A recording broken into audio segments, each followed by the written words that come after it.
It's Monday morning. The coffee's hot. OG has a cold, and Doug is ready to roll. Sounds like a great Monday. It does sound like a great Monday. Monday. It's like any other Monday.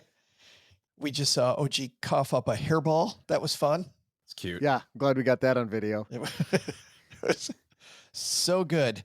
Well, how do I transition out of that? Speaking of phlegm balls, we got some tasty programming for you. It's going to be great. You know what? Let's just completely segue because it is Monday and we are happy to do what we do every Monday, which is salute the troops on behalf of the men and women at Navy Federal Credit Union, the men and women making podcast Mom's Basement. Here's a big shout out to the men and women who kept us safe all weekend long. We'll keep on keeping on. What do you notice? What do you notice about that mug there, Joe? It's pretty plain. Surprisingly devoid of a Stacking Benjamin logo, isn't it? Another Monday. Here's the troops. I want to see how many times I can get you to say, it's in the mail. I sent it. Let's all go stack some Benjamins together now, shall we? Sometimes I feel like everyone I work with is an idiot. And by sometimes, I mean all times. All the time. Every of the time.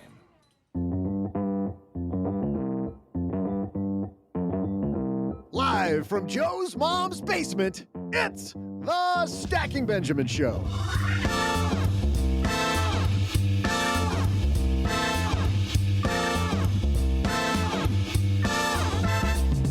I'm Joe's mom's neighbor, Doug, and how do you create your best retirement?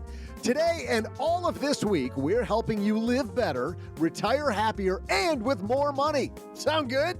Buckle up, Buttercup, because it's retirement week in the basement. But that's not all. I'll also share a TikTok minute sure to make your head spin, and we'll answer a letter from Shane about a new investment option in your 401k. Can it help you grow your money faster? And like that shiny chrome on my El Camino, I'll race in and deliver some of my beautiful podcast-topping trivia. And now, two guys who have raced to the mics to help you plan a better retirement. It's Joe and O-G-G-G-G.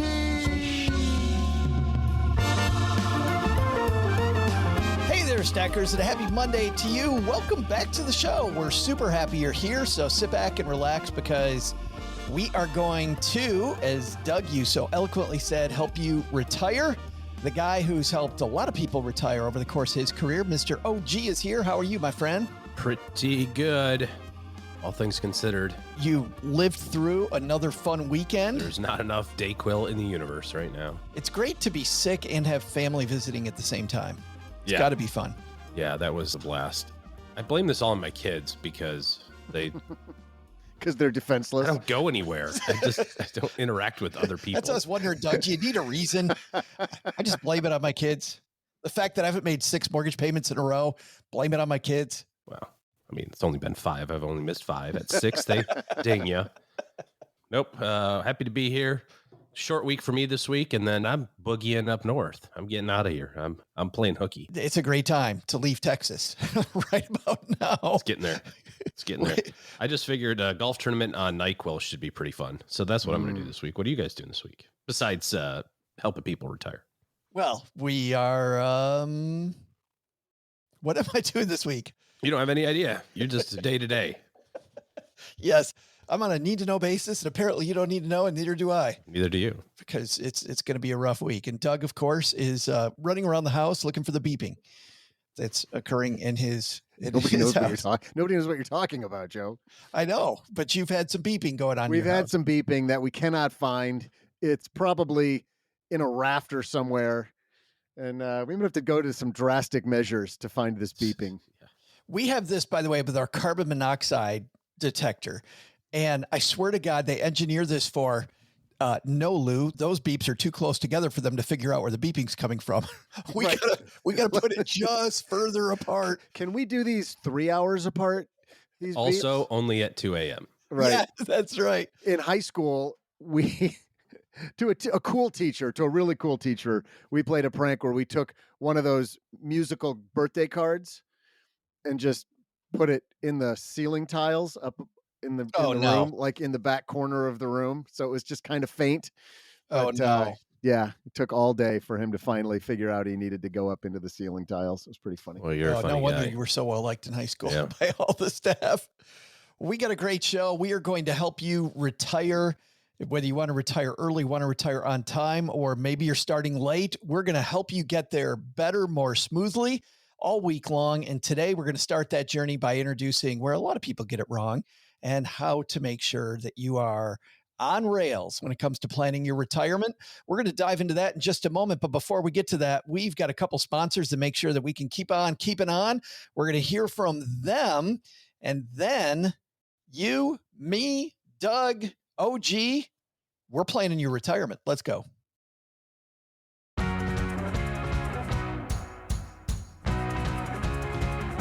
All this week, we're deep diving into retirement. And OG, let's kick off the discussion here. I think when it comes to retirement planning, there's a little bit of beware what you ask for. And a lot of us get this wrong. We want to start with, okay, what's my safe withdrawal rate if I'm a uber geek? Or what's my plan to take money out? How do I set up my funds? And I think before we get to any of that, we have to ask ourselves, really, what is this retirement thing all about? Because let me give you a couple statistics. One we aired on the show last September. This is from the Wealthy Accountant blog. The average American's healthy retirement age. So we have our life expectancy and we have our healthy life expectancy. The difference between those is when we're healthy, we're able to do, of course, all the things that we want to do, all these big plans that we have for retirement years. I'm not going to be at work. I'm going to be doing the stuff. The average healthy lifespan in America, 66.1 years, meaning that for a lot of people, if they're going to retire on time, OG, we're not even healthy enough to do the things that we think that we're going to do. That's number one. Number two is you see all these statistics recently around as people dig further and further into what makes a successful retirement. The average retiree spends their first 18 months in this blissful happiness, this incredible happiness. This is research by a gentleman named Ken Dykewald, who spent his entire career looking at retirement and how we retire. First 18 months we spend in this blissful place. And then, OG, if we haven't done the right planning, we have the deepest, darkest trough identity crisis.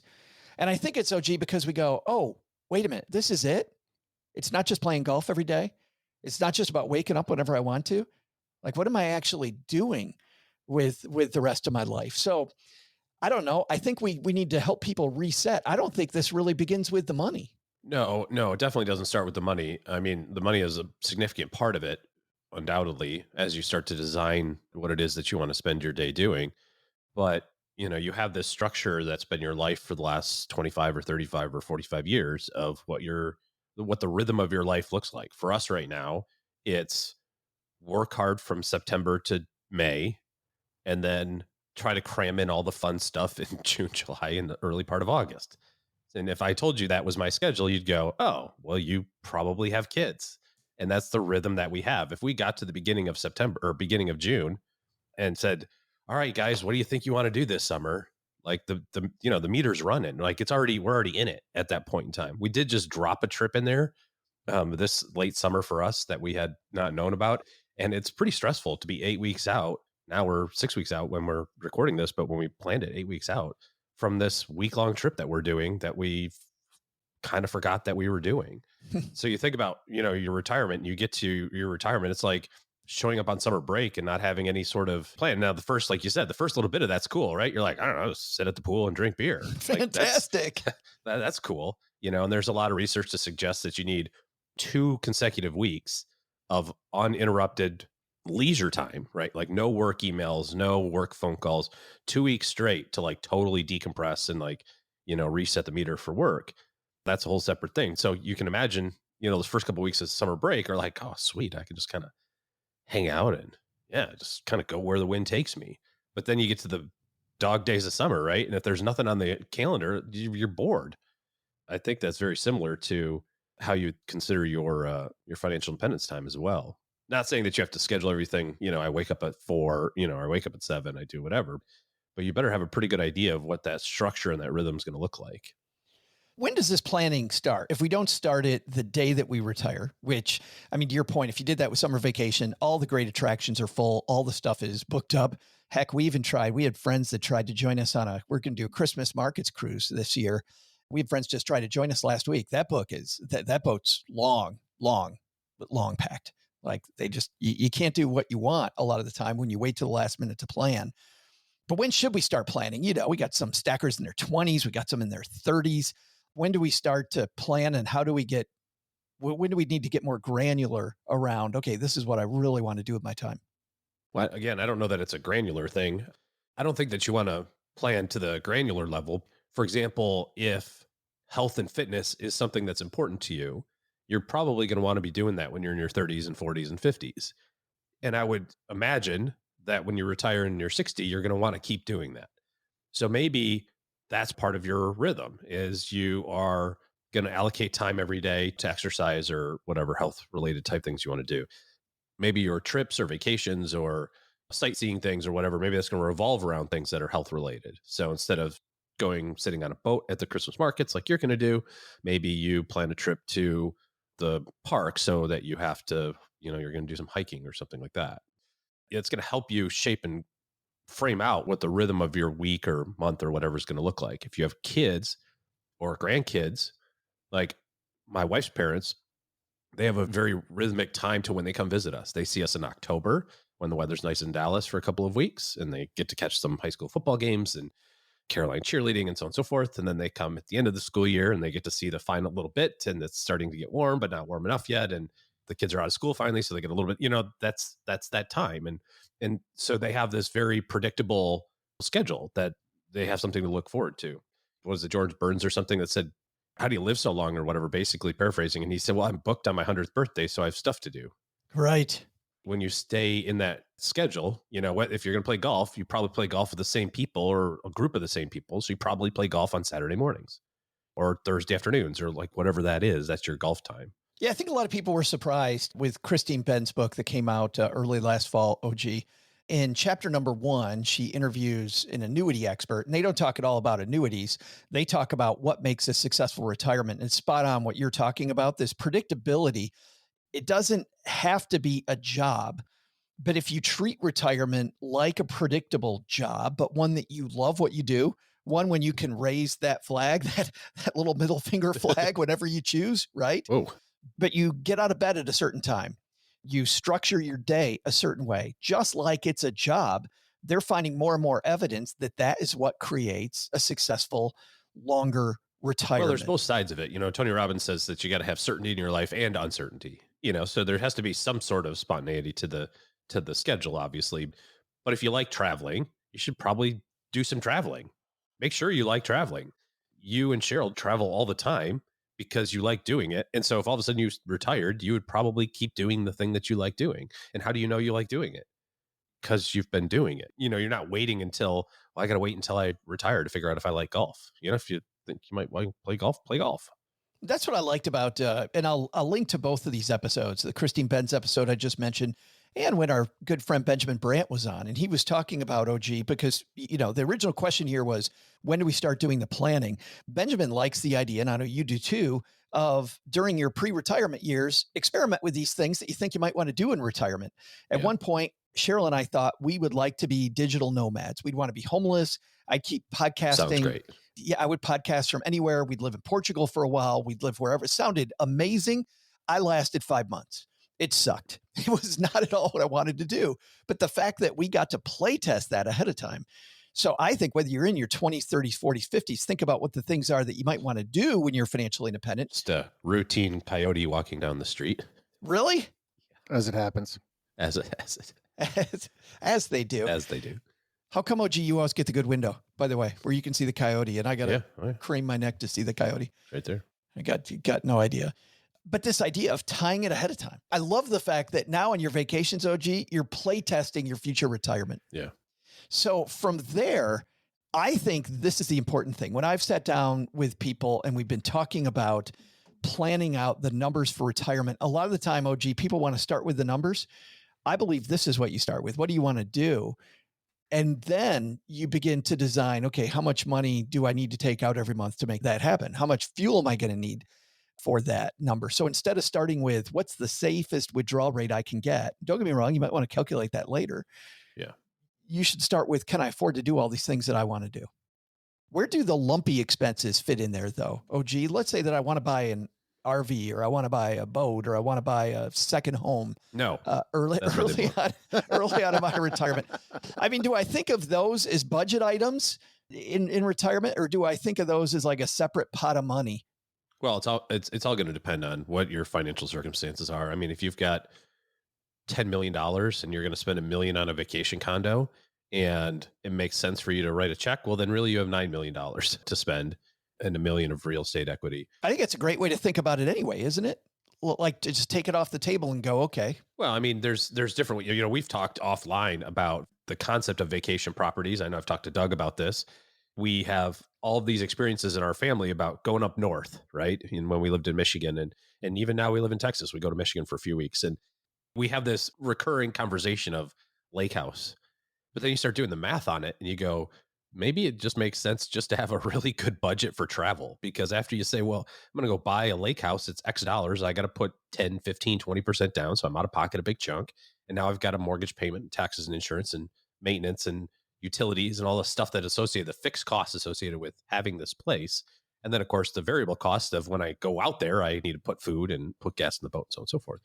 So if you can pencil that all out and go, well, if I can afford to pay $5,000 a month in fixed expenses, I can afford to pay $60,000 a year in some pretty banger vacations, Yeah. Cheryl and I actually made that very decision, OG. Yeah. We had a long talk about buying that vacation home and decided instead to do what you talked about. Yeah. So hold on. Did you just talk about a $60,000 vacation budget? Sure. At $5,000 a month, with If you've mortgage, got taxes, insurance, if you're going to buy the second home that is going to cost you that's totally a huge realistic. amount of money. Way to be relatable. Mr. Everyman. Dude, can have $500,000 mortgage is $3,000 a month. And then you add taxes and insurance on top of it and utilities. That's a $500,000 lake house.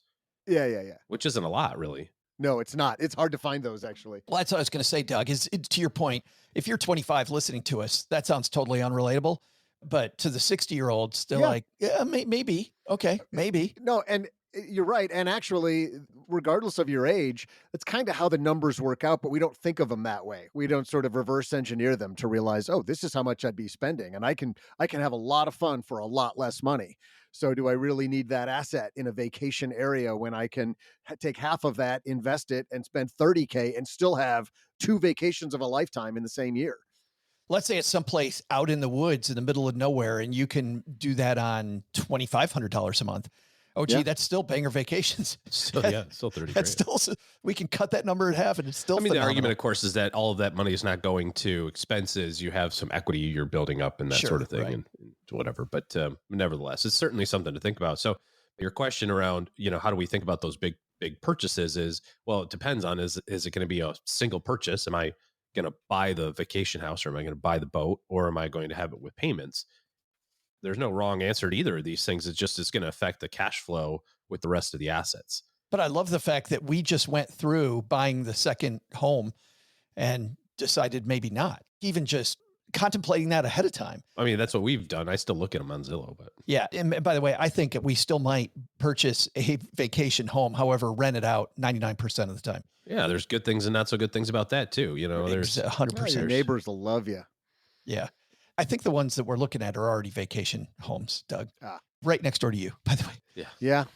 So now we've got our number we want to spend every month. We maybe have set aside some of those big lumpy expenses.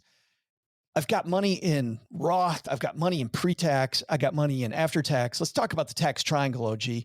How are we going to think about pulling money then from these 3 different buckets of money in a way that makes sense?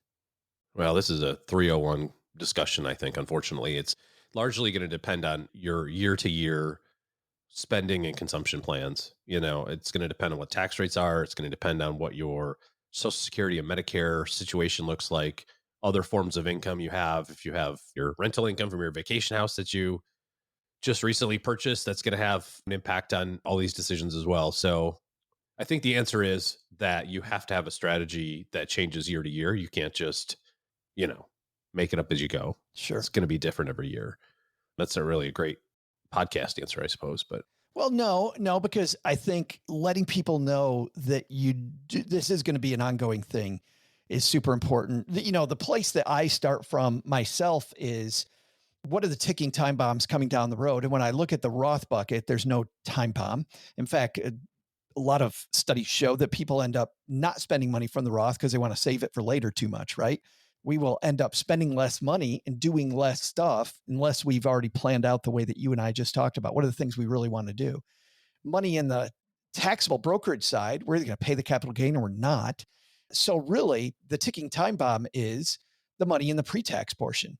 So I think maybe starting with that as your rubric, how much money is in that pre-tax spot? How do I take that out efficiently so that I don't end up with some big requirement distribution issues down the road? Is that maybe a good place to start?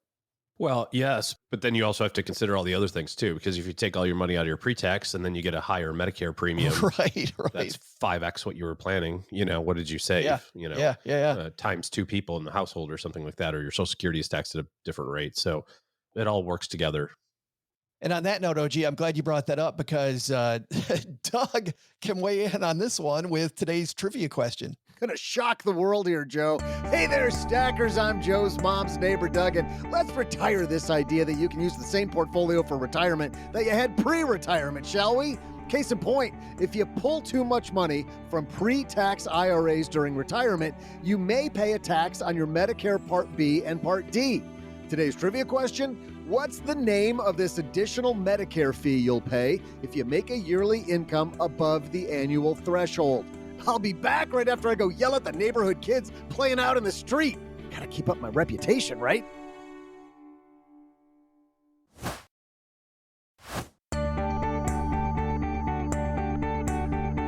Hey there, stackers. I'm Mr. Get Off My Lawn and Mr. Does your mom know you use that gesture? Joe's mom's neighbor, Doug. Seriously, these kids playing in the street, shouldn't they be at home, like looking at an iPhone or some game system? I mean, really, before you know it, we'll have kids outside playing pickup games of croquet and making friends and riding their bikes around the neighborhood. Next thing you know, the HOA's hired them as undercover enforcement officers. We cannot have that.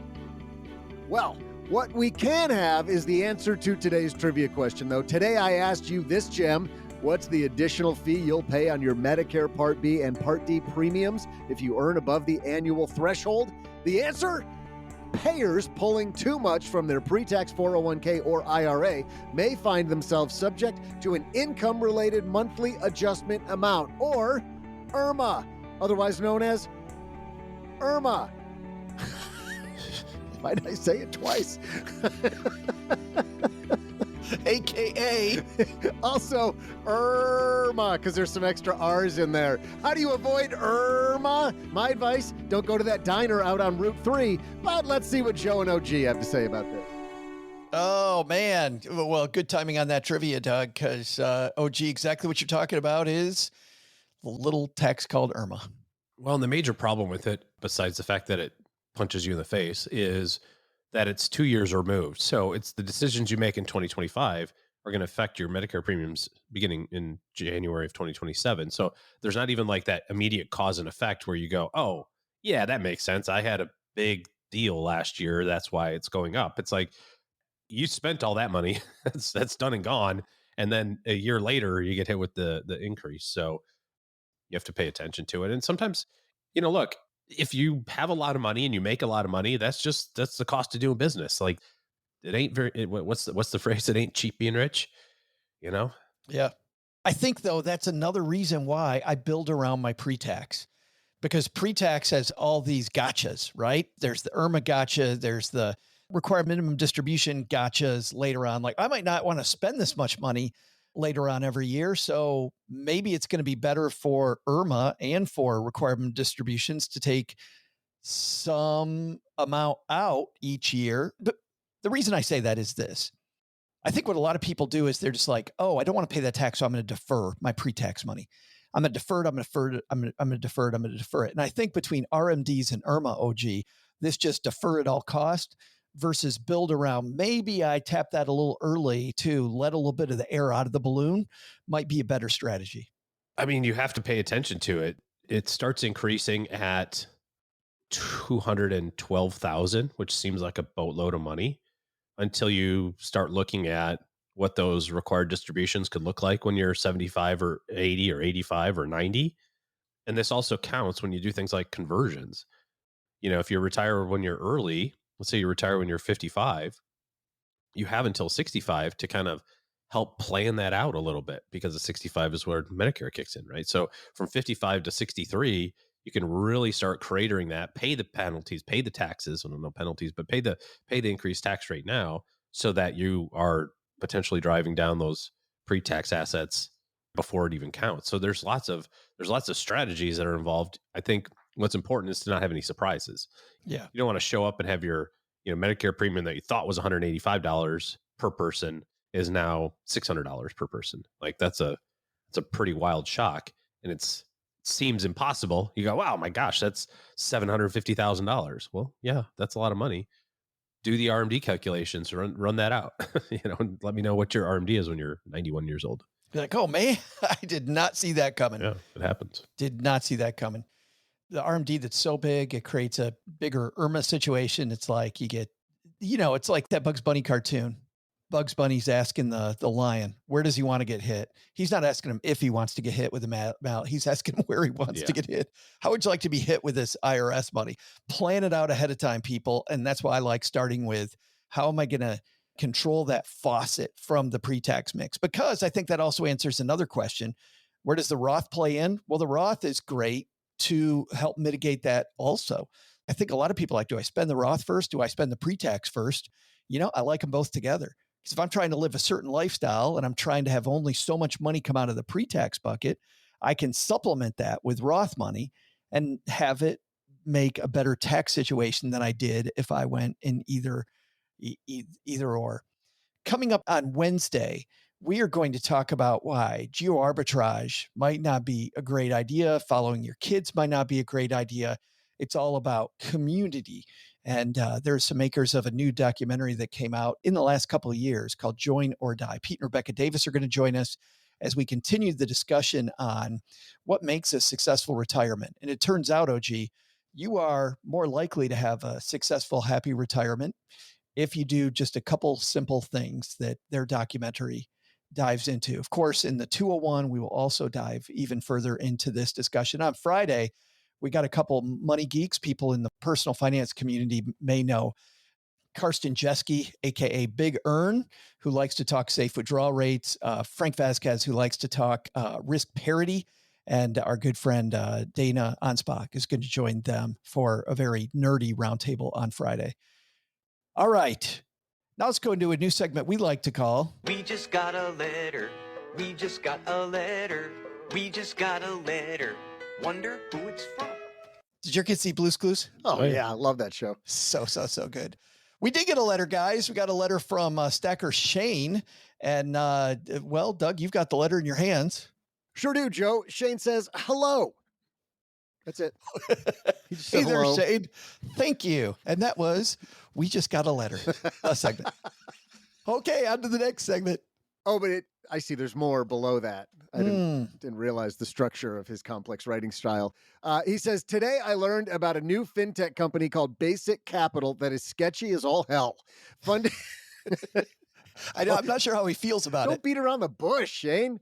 Funded by Bill Ackman and ran by some former Goldman Sachs guy. Basically, they're advocating for using 5x leverage on your 401k. I feel like your listeners don't need an explanation as to why this is a terrible idea, but I'd love to hear you guys explore. 1, how is this actually structured to be legal? 2, I assume the math they're using to justify how their fees don't negate all of your potential profits is bullshit.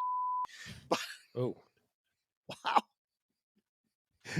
I don't think Shane just came out of church when he wrote this, but I'd love to have actual professionals explain why. And 3, how is this any different than taking a loan from organized crime to fund your retirement? Thanks for all the entertainment. No, thank you, Shane. I think you provided the entertainment today. Well, let's walk into this because I have never seen anything like this, guys. The website is basiccapital.com. I don't know if I even want to say this because this is the strangest fintech I have ever seen. The crux of it, and by the way, they use a bunch of big obtuse terms, and how this all works, even after being on the website for 45 minutes looking to try to figure out what the hell they're actually doing, still incredibly opaque. But Basic Capitalogy seems to work this way. For employers, they can create a 401k plan, which is run ostensibly, I think, by these fine people at Basic Capital. You then put money into the account. That's usual. Your employer can match. That is also usual. They've created some online tools so that you can help decide what the right amount to put in is. So you can figure that out. I want to retire on X amount of money per year. So here's how much I got to put in to do that. Okay, that's kind of neat, but still we've seen that before at places like Fidelity. And then here's where it gets funky. You can either use standard investment options or, quote, and optional additional capital. What the hell is this? I'm in. Give your employees the option to get more from their 401k. I'm in. When an employee opts into Basic Capital, they get $4 of non-recourse financing. I'm in. For every $1 they contribute, What giving did I them just say? I'm in. Full send. $5 of investing power. You like this? Basic Capital generates an income stream that offsets the financing cost and ultimately pays it off as you approach retirement. I happen to be on one side. You know, when you think of the bell curve of, if you remember statistics class and there's a bell curve and they have like one standard deviation and two, like I'm the third standard deviation of excess risk, way over on that side. So yeah, you're like the wingsuit jumper of the financial world. Yeah. Yeah. With one wing, just like, it'll be fine. I love the next line on this for employers. Help your team hit their goals. Yeah. I mean, here's the deal with leverage. Leverage works fantastically. In fact, I don't remember which personality said this, but it was somebody pretty famous, and it was a comment this person made kind of off the cuff, and it caught a lot of people by surprise, but it's completely right. The fastest way to increase your net worth is to lever the heck out of yourself. And to do it with your investment portfolio is a great idea, except for when it's not a great idea, because it goes down 5 times faster. So let me put it in perspective. So let's say that you have an investment account that has $1 million in it. If you have $1 million at your brokerage company, Fidelity or Schwab, you say you have $1 million of ETFs, so very well diversified, everything, life is good.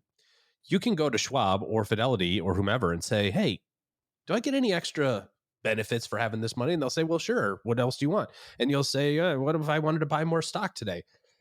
Just based on the fact that I got $1 million. They let you do it. In fact, some places will let you go 9-1, depending on the type of investments that you have. Yeah.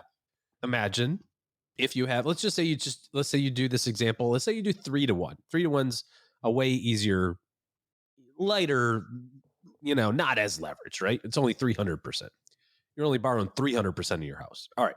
So you have $1 million. So you go to Schwab and you say, can I get 2 million more stock? And they'd say, yeah, absolutely. Have at it. It's all yours.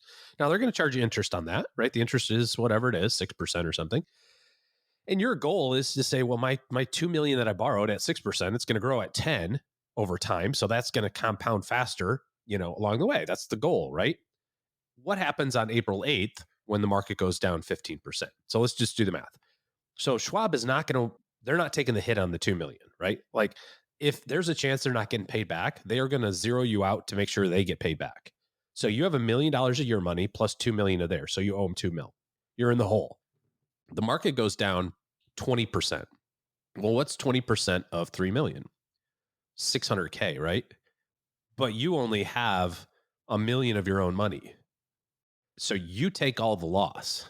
So your $1 million turns into 400. As it closes in on your money turning to zero, Schwab will zero you out. As the market's going up, if you've got 3 million in the market and it grows by 10%, right? It's S&P fund, life is good. Your 3 million goes up by 300,000, right? Well, you only have $1 million in the deal, so your $1 million really went up by 300,000. That's a pretty good trade. That's a 30% return. That's fantastic. But it also works the other way around. If your portfolio goes down 20%, you don't go from 1,000,000 to 800, you go from 1,000,000 to 400. You get the excess decline as well.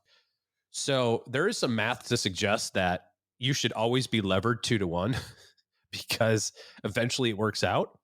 But it's like one of those things where you have to be right and you have to be in at the right time. If you would have started this in like 2011 and been levered 3-to-1 on the S&P since then, you'd be a gazillionaire. That'd be fantastic. If you would have started this on March 1st of 2020, right before COVID went down 30% in 17 trading days, you'd be zeroed out. Because that's a great point, OG. This is not a question of can this work? Yeah. Because the answer to Basic Capital's solution here is, yeah, heck, if you're going to have $4 of somebody else's money and $1 of somebody else's money, I put back on the screen for people watching the video of this. They have this. Yeah, you just get to the mountain faster. See, they have this bull mountain graph. I love it. Which I think the SEC. That's helpful. With the SEC like this, you've got the little pink person who's slowly going up the mountain, and you've got the lightning bolt, which is going up way, way, way faster. See, how come they don't show that as a Grand Canyon where you're going down faster on the other side? But the words around this, check this out, guys. Basic Capital enables employees to opt in to have more capital working for them, enabling them to, this is my favorite word. This is the word the SEC wants to see. Potentially build more wealth. Your Honor, we said potentially. We didn't promise a thing. Yeah, at 5-to-1, back to my example, if you have $1 million, and some places will do this, like I said, you can go to 9-to-1 in some places. So you go 5-to-1. And you're going to invest $5 million or $4 million extra dollars. So you've got $5 million total. The market grows by 10% this year. Your million turned into 1.5. Like you get all the up. That's fantastic. But a minus 20 on 5 million is how much? Minus 20% is $1 million. And you only had $1 million. So you're out. You're done. You're back to zero. Because Schwab doesn't go like, oh, we'll take the hit with you, buddy. High five. We'll fight another day. They're like, no, we got our 4 mil. We're good. And oh, by the way, you also owe a 6% interest every month every year that you had that 4 mil. So the interest payment alone ought to pucker some people up. It's only $20,000 a month of interest.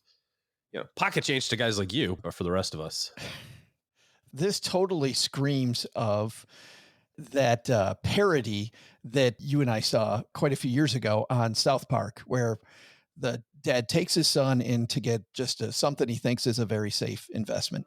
Do I really have to do this, Dad? Stan, now more than ever, you need to understand the importance of saving money. But Grandma said I could use this money to buy whatever I want. Okay, next, please. Go on, Stanley. How can I help you, young man? I got a $100 check from my grandma, and my dad said I need to put it in the bank so it can grow over the years. Well, that's fantastic. A really smart decision, young man. We can put that check in a money market mutual fund. Then we'll reinvest the earnings into foreign currency accounts with compounding interest, and it's gone. What? It's gone. It's all gone. What's all gone? The money in your account. It didn't do too well. It's gone. It didn't do too well. I feel like that's what happens at the end. I mean, it's all about timing. It is if about you time timing. it out right, you're gonna be super happy that it works. If you want to go to Las Vegas with your 401k, well, check this out. I'm going to go back to their website because when you click on for individuals, it has this big, big banner that says more financial power, increase your investing power, the only platform that, wait for it, supplements your contribution with additional buying power. Get $4 of financing for every dollar you contribute. Okay, we scroll down. So they talk about how cool it is to get $5 of borrowing power for every dollar you contribute. We go down again, simple passive index investing. Ooh, OG, those are terms I've heard before and I like. So now I'm getting 5-to-1 plus with index investing. That's good. Keep going. It gets better. There's a really fun line that they get to. A one-click backdoor Roth IRA. So you know this pain in the ass called Duck's Mom. Yep. Keep going. The next line's the best. That looks easy. And then now we have pricing. How does the pricing work, OG? Yeah, I don't really even care about that. Keep going. Oh, subscription fees, $0 per month with accounts funded only by bank accounts, $25 if it's rolled over from existing 401ks and IRAs, 0.5% management fee, financing costs 6.25% on that loan that they're giving you, plus 5% of the gains paid directly from your investment. Wow. They're going to take 5% of the gain, and they're going to charge you 6.25%. Keep going. Keep going. The orange part. Because everyone deserves a trust fund, baby. I love it. Wow. They are speaking to me. They know my love language. Shane, you hit it, man. You hit it. Nice job, Shane. Yeah, I would say, OG, maybe steer clear of this. Yeah, probably. And yet, what did we have on the show last week? More and more companies going, you know what we need? We need more betting inside your 401k. So you know it's coming. It's coming. You're going to have all the opportunities to lose all your money as fast as you want. Yeah. Inside your 401k. You can do it. Well, if we've got DraftKings and FanDuel all over professional sports, why not bring it into Partially our 401k? owned by the professional sports teams and by ESPN. Yeah. Yeah, it's great. Anyway, thanks, Sean, for taking part in our brand new We Just Got a Letter segment. We prefer the voicemails, though. And so because of that, Sean, unfortunately, you don't get any cool Stacking Benjamin swag. We leave that for the people that call in. But that was awesome. Thank you very much. Last segment today, before we head out to the back porch, is one that we like to call the TikTok Minute. And this is where we shine a light on a TikTok creator who's either sharing something brilliant or air quotes brilliant. Doug, you think we got some brilliance today? Yes. Yes, we do, Joe. Yes, we do.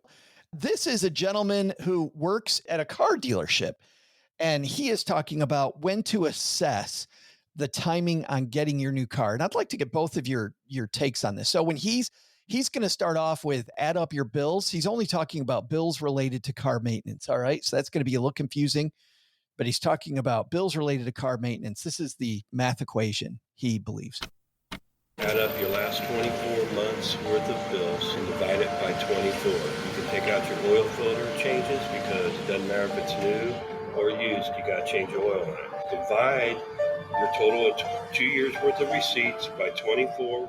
If it's close to a new car payment, it's time to get a new car. If on an average you're spending $100 or $200, keep the car. It's worth it. So he's saying that if your monthly expense over the last 2 years, if your monthly maintenance bill has been the same as a new car payment, buy the new car and pay the car payment. Forget about the maintenance on the car.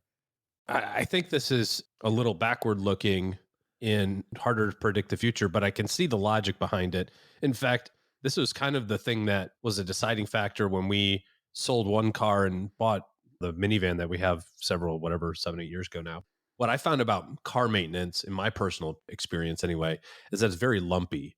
It's not like it's I think that's $100 a month. But I think that's why he's saying 2 years, OG. Yeah. That's why he's pulling it back. But my point is, so the car's on the fritz and you bring it in and they go, okay, well, all the blinker fluid needs to get changed and all the air needs to get rotated. It's going to be $5,000. And you're like, oh, all right, $5,000. What's the choice at that point? You literally pushed it into the maintenance bay.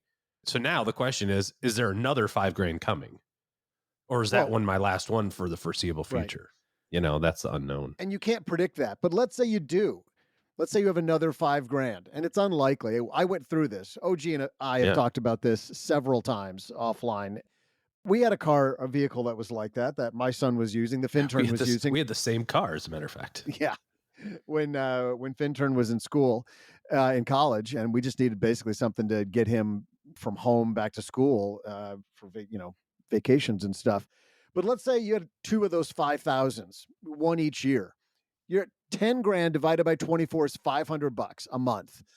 There aren't a lot of new cars you're getting for $500 a month. You could go get another used car for $10,000 that would, wash out to be $500 a month. But now you're trading in the devil you don't know for the devil you do know.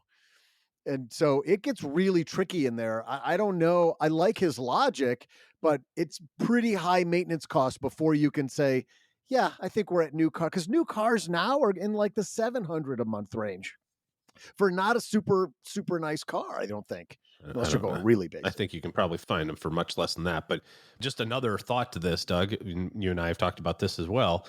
We've got a driver, young man who's going to be driving shortly. I thought he was saying He's we have a a man now. driver. He declared it. No, I'm talking about William. Alex is already driving. So the question is, do we go by the beater, air quotes? That's what's a reasonable cost for a beater car? $7,000?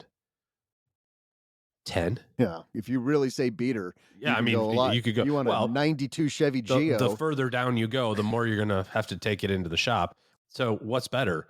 The $10,000 thing that you're going to maybe put some money into because it's the devil you don't know, or the $299 a month lease for the next 3 years?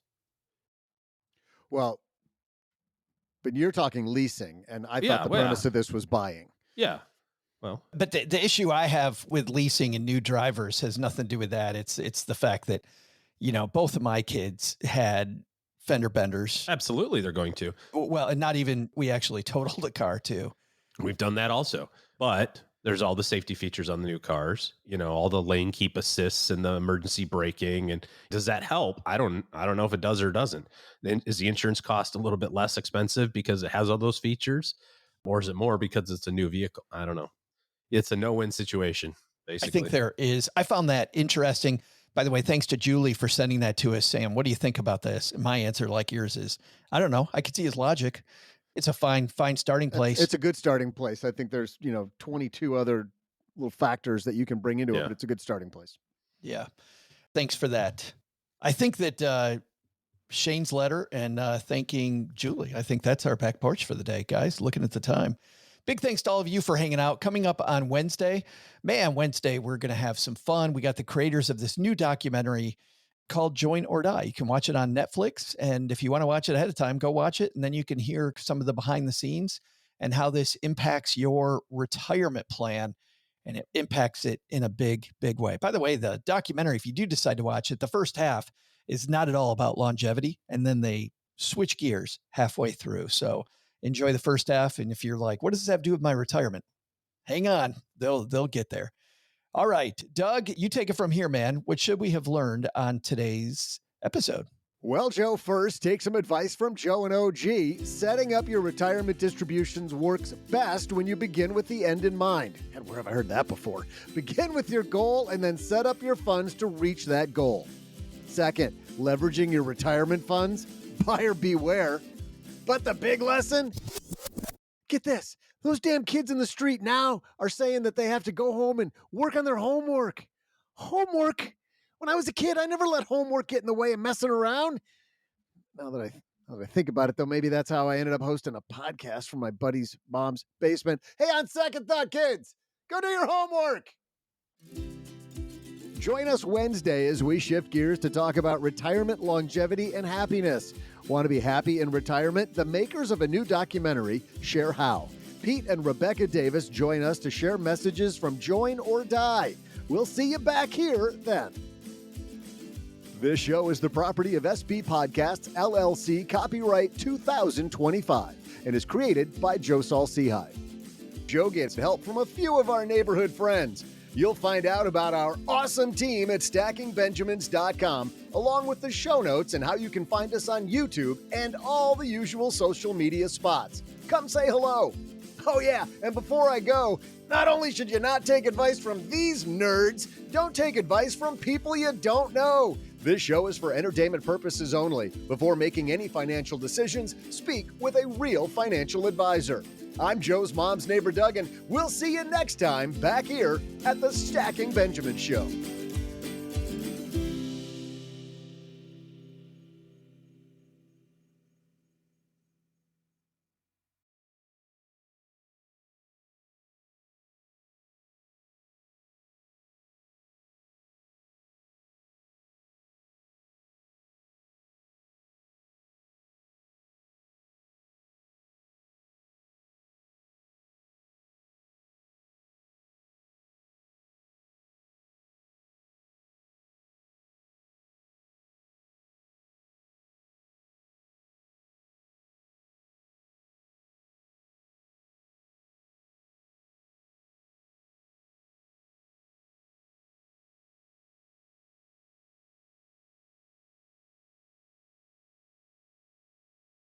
OG, I think some people might wonder where the idea of blinker fluid and rotate the air in your tires comes from, of course, those jokes have been around for a long time, but a show that is across the country. I've had the fantastic experience of being on because my dad was a big fan of these guys, Bob and Tom. Bob and Tom had this hilarious segment called the Mr. Obvious Show. You guys heard Bob and Tom before? Oh, gee, you've heard Bob and Tom, right? It's been a long time. Yeah. Doug? Of course. I used to live in Indiana. They're gods there. Yeah. And they're still on stations all over the Over the place. country. Yep. Yeah. Bob is long gone, but Tom and the team are still there. But do yourself a favor and watch some of those clips on YouTube. There's some funny stuff from the Mr. Obvious Show. I went and saw a Marvel movie, guys. I've been to see a Marvel movie in forever. I'm kind of afraid to see Marvel movies because they've sucked so bad. Yeah, you keep saying that. That's all I watched this weekend was they had all of the Captain America movies, and they were just, it was a kind of rainy day in Dallas. So there's more than one. Oh yeah, there's 4 now. Yeah, Cheryl actually saw the last one on a plane that we decided not to go see. It got decent reviews, and she actually said it was pretty good. Believe it or not, they're back to the old days of there's just a bad person doing bad things, and the superhero goes and gets the bad person. But I watched Thunderbolts. Went to the theater and watched that, and what a fun movie. Really good Marvel movie. Pretty straightforward. Gets a little deep into depression and the downside of depression. That sounds fun. Yeah, but layered in a bunch of comedy. Frances Pugh, by the way, is one of the main actors, and this woman's so versatile. I've seen her in a few movies now, and she's incredible. She's one of the Russian superheroes. So Thunderbolts, big thumb up for me. What have you guys been watching? Nothing. Doug's been watching nothing. I was waiting because Josh was just talking about Captain America or Mr. America or I don't know. Mr. America. He's a big fan. I thought he was. The Americas. We just finished watching a documentary on Hulu called, well, it was about Ruby Franke. I want to say it was like The Devil in the House or The Devil Inside, the Ruby Franke story. But she was the YouTube vlogger who had millions of followers as a parenting guru. And turns out she wasn't all there in the head, and she eventually went crazy and abused her children. Oh, yeah. no. But it was a well done documentary. I really didn't think I was going to enjoy that at all when it was suggested, but it was good. It was good. Compelling, huh? Yeah, I would say probably a little bit better than the Mormon Wives. Oh my God! I mean, look, I'll watch some trashy TV. No way. Did you watch that? I've been made to watch that. Oh no. Made to watch it. Holy cow. It is so difficult. It's just women who've been over-engineered. They're keeping the plastic surgery industry alive in Utah, and they're just arguing with each other nonstop for 2 seasons, 10 episodes a season. It's just so hard. I just have it in the background while I watch the Tiger game on my iPad, and just hearing all of that vitriol just drives me crazy. Yeah, I tried to watch a new Netflix show, one of those real estate shows called Selling the City. And I normally like those real estate shows, and it's just a bunch of women fighting with each other from the very beginning. Cheryl literally walked into the kitchen while I had it on. I was making some food, and she goes, I've been in this room for 3 minutes, and they're annoying. Yeah. walked right out. It was such bad TV. I big thumbs down for Selling the City.